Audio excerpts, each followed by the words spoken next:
Excuse me. Rico. Basta, di na natin minatagal. Kasi why not? Lalagay na natin yung switch. Di ko alam kung dito ko nga lalagay, pero actually, check na natin. Linisin muna natin ng bahagya kasi dumi na to. Okay. Ito yung original na tunog. Pwede naman, okay naman. Pero kasi kung i-compare, ito na yung sinasabi ko, nagsasign, no?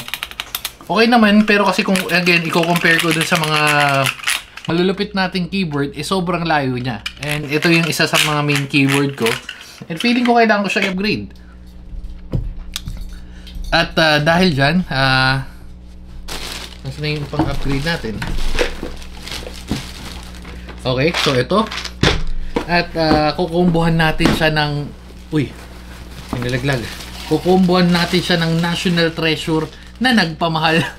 Utak yung mahal nito, parang 3,000 times 39 times 1.73. Basta yun yung conversion at ito yun. Papakita ko sa inyo, napakamahal itong klokoy na to.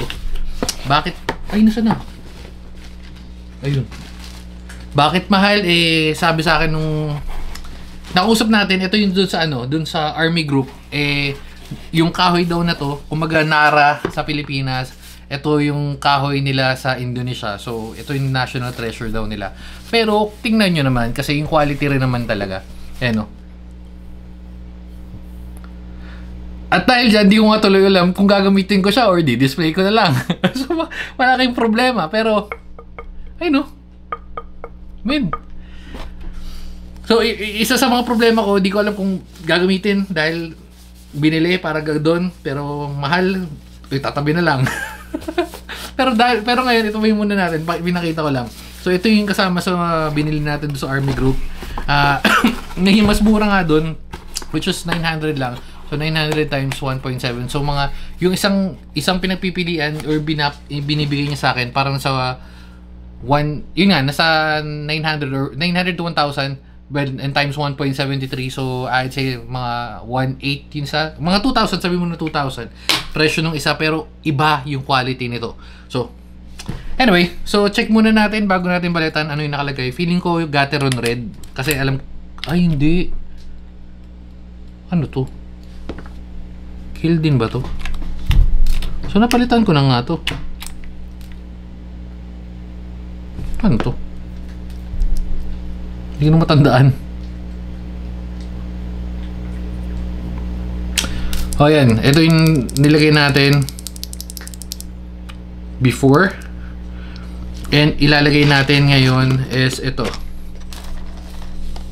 Silent switch.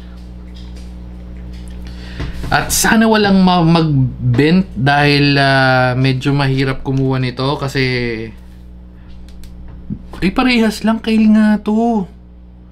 Kail nga, oo. Ayan, sakto. Shit, it's destiny talaga na palitan natin siya. Okay. 5 pins. 5 pins to. Ito 3 pins lang. So, mas luma to. Anyway, so testin natin. Bam. Ang dumi, wait. Try tayo ng mga dalawa and then quick comparison before natin palitan lahat. Kasi alam mo na. Alright. Shit, ang dumi. Ooh. Okay. And yung switch, parang kailangan ko na rin palitan yung switch. Or yung keycaps. Alright. Pangalawa. Okay, so ito yung tinanggal natin. Yun sa J and then K.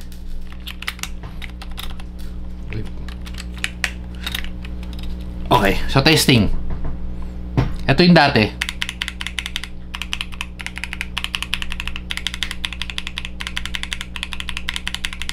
Ayun yung dati, and then ito yung bago.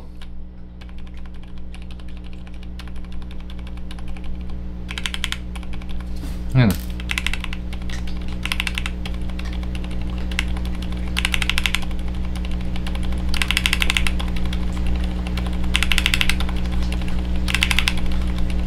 Mas gusto ko tunog dito. Pero sige, papalitan na natin lahat. Sige, papalitan na natin lahat.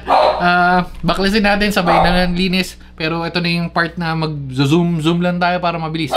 Okay, so zoom. Wait, update ko lang kayo kasi napansin nyo naman, may shine nga. And naghanap ako ng mga keycaps. Feeling ko ito yung pinakamalapit kasi bakit? Boom! Hindi ko alam kung Taiwanese to or Chinese or what, pero kasi may mga ganon-ganon. So, wala lang, binagay ko lang kasi galing to sa ano sa Taiwan. Wala, shake ko lang. Sige na. Move na tayo sa pag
Pero para ako nagkaroon ng bagong keyboard, testingin na natin. Okay, so feeling ko kailangan na natin tapusin to. Kailangan na nating wrap up kasi nag-overheat na yung camera natin at lowbat na rin. Kailangan pala bumili ng ganun yung tuloy-tuloy katulad na sa ZV-E10. Kasi ito tuloy-tuloy yung recording. Ito, gumagamit pa ako ng yung ganito. Meron akong dami battery kaso ano ayun o, hindi siya gumagana. So, anyway, so share SKL, share ko lang. Okay, so ito yung naging itsura nung final na output or yung final na keyboard natin ngayon. Parang nagkaroon talaga ng bagong keyboard tulad na sinasabi ko kanina bago mag off yung camera. Parang bagong keyboard tapos sound check.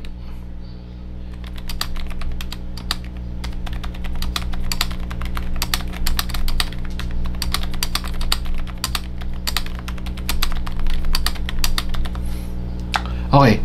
So, ito lang yung naririnig nyo. Other than that, ito, wala. Bakit? Kasi silent switch siya. Okay, ayan o. To.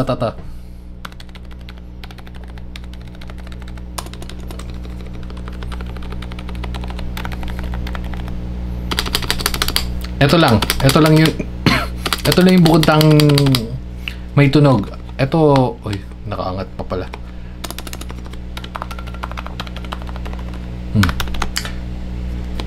Okay. Okay ba? Hindi ko pa masabi kasi parang first... Actually, hindi. Hindi kay Bekbek yun eh. Yung pink na build natin dati. Sa kanya kasi yun. So, siguro medyo maninibago ako. Pero kasi yung typing feels okay. Tapos parang naging mas premium siya compare dito sa dating old na... Dating Kyle Switch. Kyle Switch din naman to eh. Ito. Yan. Yan. Kyle Switch din naman siya, pero kasi medyo may tak.